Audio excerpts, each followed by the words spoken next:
वीरता कोई इंसान का गुण नहीं, संख्या का गुण।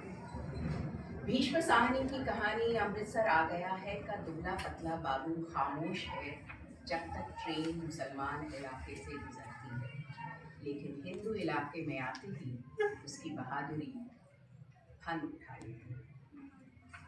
गाड़ी के डिब्बे में बहुत मुसाफिर नहीं थे। मेरे सामने बैठे सरदार जी मुझे लाम के किस्से सुना रहे थे। डिब्बे में 3 पठान भी थे, उनमें से एक ऊपर वाली बर्थ पर लेटा था। बड़ी देर से वो मेरी साथ वाली सीट पर बैठे एक दुबले से बाबू के साथ मजाक कर रहा था। वो पेशावर का रहने वाला लगता था, क्योंकि किसी वक्त वे लोग पश्तो में बातें कर रहे थे। कोने में एक बुढ़िया माला जप रही थी। गाड़ी धीमी रफ्तार से चली जा रही थी और मैं मन ही मन बहुत खुश था, क्योंकि मैं दिल्ली में होने वाला स्वतंत्रता दिवस समारोह देखने जा रहा था। उन्हीं दिनों पाकिस्तान के बनाए जाने का ऐलान किया गया था। मेरे सामने बैठे सरदार जी बार बार मुझसे पूछ रहे थे कि पाकिस्तान बन जाने पर जिन्ना साहब बम्बई में ही रहेंगे या पाकिस्तान जाकर बस जाएंगे। और मेरा हर बार यही जवाब होता, बम्बई क्यों छोड़ेंगे, पाकिस्तान आते जाते रहेंगे। लाहौर और गुरदासपुर के बारे में अनुमान लगाए जा रहे थे कि कौन सा शहर किस ओर जाएगा। मिल बैठने के ढंग में, गपशप में और हंसी मजाक में कोई विशेष अंतर नहीं आ रहा था। एक तरफ पाकिस्तान बन जाने का जोश था, तो दूसरी तरफ हिंदुस्तान के आज़ाद हो जाने का जोश। जगह जगह दंगे हो रहे थे और यौम आज़ादी की तैयारियां भी चल रही थी। इस पृष्ठभूमि में लगता था कि देश आज़ाद हो जाने पर दंगे अपने आप बंद हो जाएंगे। ऊपर वाली बर्थ पर बैठे पठान ने एक पोटली खोल ली और उसमें से उबला हुआ मांस और नान रोटी के टुकड़े निकाल निकाल कर अपने साथियों को दे दिया। फिर वो मेरी बगल में बैठे बाबू की ओर भी बढ़ाकर खाने का आग्रह करने लगा। खा ले बाबू, ताकत आएगी, हम जैसा हो जाएगा, बीवी भी तेरे साथ खुश रहेगी। खा ले दाल खोर, तू दाल खाता है इसीलिए दुबला है। डिब्बे में लोग हंसने लगे थे।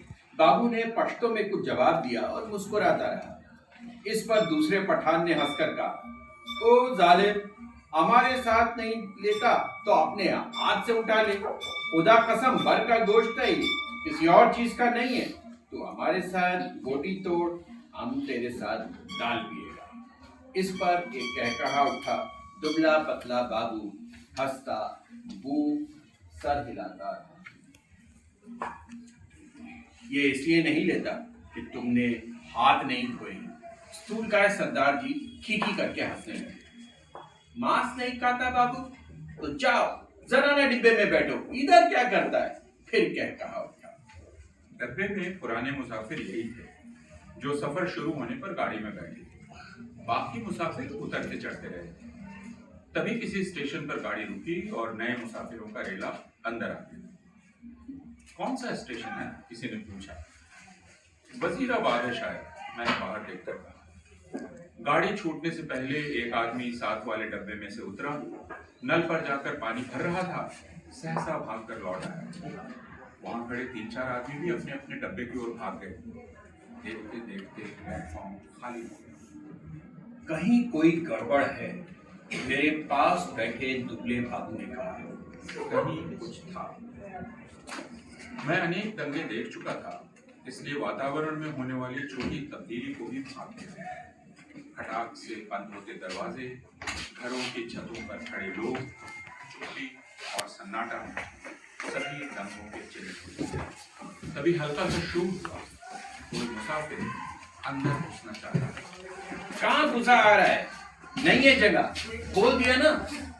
दरवाजे पर शोर बढ़ता जा रहा था। तभी मैले कुचैले कपड़ों में एक आदमी अंदर घुसता दिखाई दिया। वो बड़ा सा